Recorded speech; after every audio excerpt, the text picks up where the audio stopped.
मेरे दिव्य गुरुदेव श्री परमहंस योगानंद जी के द्वारा ये टॉपिक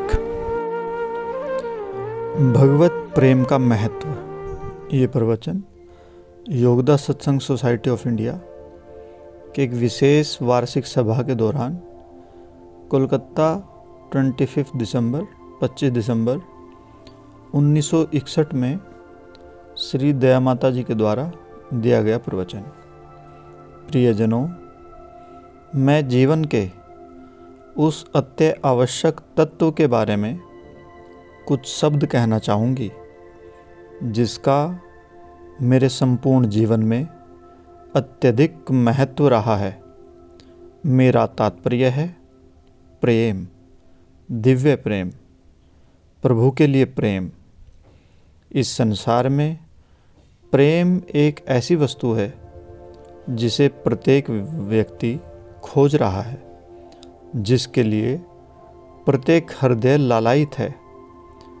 सभी प्रकार के प्रेम, जैसे परिवारजनों के बीच प्रेम, मित्रों के बीच प्रेम, पति पत्नी का प्रेम, प्रेमी और प्रेमिका का प्रेम, ये सभी एक ही मूल के उद्गम ईश्वर से आते हैं।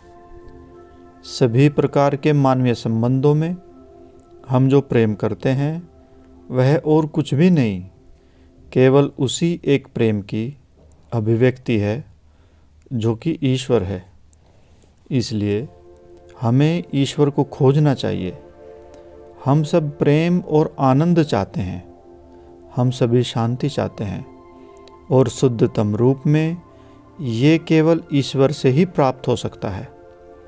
परंतु प्रारंभ में हम इन्हें अन्य समय और अन्य जगह खोजते रहते हैं। जब हम अत्यधिक कष्ट और दुख झेलते हुए अपने सपनों को बुलबुलों की भांति फूटते देखते हुए जीवन की समस्याओं से गुजर चुके होते हैं, केवल तभी हम प्रभु के प्रति थोड़ी सी भक्ति अनुभव करना प्रारंभ करते हैं।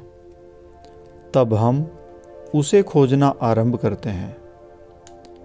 ईश्वर के साथ जो मेरा संबंध है, उसमें मैं परमात्मा को जगत माता के रूप में सोचना पसंद करती हूँ। एक पिता का प्रेम प्राय तर्क एवं बच्चे की योग्यता से प्रभावित रहता है, परंतु माँ का प्रेम निशर्त होता है। उसमें कोई कंडीशन यानी कि शर्त नहीं होती। जब बच्चे की बात आती है तो वह केवल प्रेम, करुणा और क्षमा की मूर्ति है।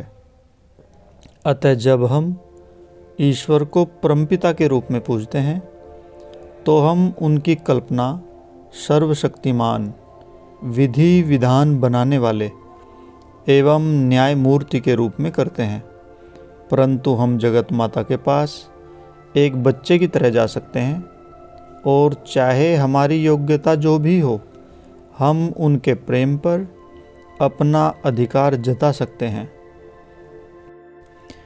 बहुत से व्यक्ति मुख्यतः यह प्रश्न करते हैं कि वे ईश्वर से उत्तर कैसे प्राप्त कर सकते हैं और शांति कैसे प्राप्त कर सकते हैं।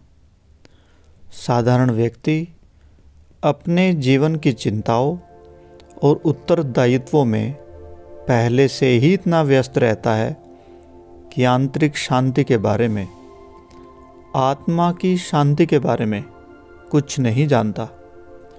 उसका मन कार्य करने में और भौतिक सुखों को प्राप्त करने में सदा इतना व्यस्त रहता है कि वह ईश्वर के लिए कभी समय नहीं निकाल पाता, जिससे अभी तक गहन ध्यान में अपने मन को ईश्वर की तरफ मोड़ना नहीं सीखा है। वह व्यक्ति न तो ईश्वर को पा सकता है और न ही शांति को। श्री श्री लाहिड़ी माशे की क्रिया योग जैसी ध्यान की वैज्ञानिक विधि मन को इस प्रकार एकाग्र और निश्चल कर देती है कि यह एक शांत स्वच्छ सरोवर के समान बन जाता है, जिसमें ईश्वर रूपी चंद्रमा के प्रतिबिंब को देखा जा सकता है। शांति की इस पूर्ण अवस्था में भक्त देह और चित्त के साथ अपनी भ्रांतिकारी पहचान को भूल जाता है और वह अनुभव करता है, ईश्वर के स्वरूप में बना मैं अविनाशी आत्मा हूँ। जितना अधिक वह इस महान शांति और परमानंद की अवस्था का अनुभव करता है, उतना ही अधिक वह सदा इसे पाना चाहता है।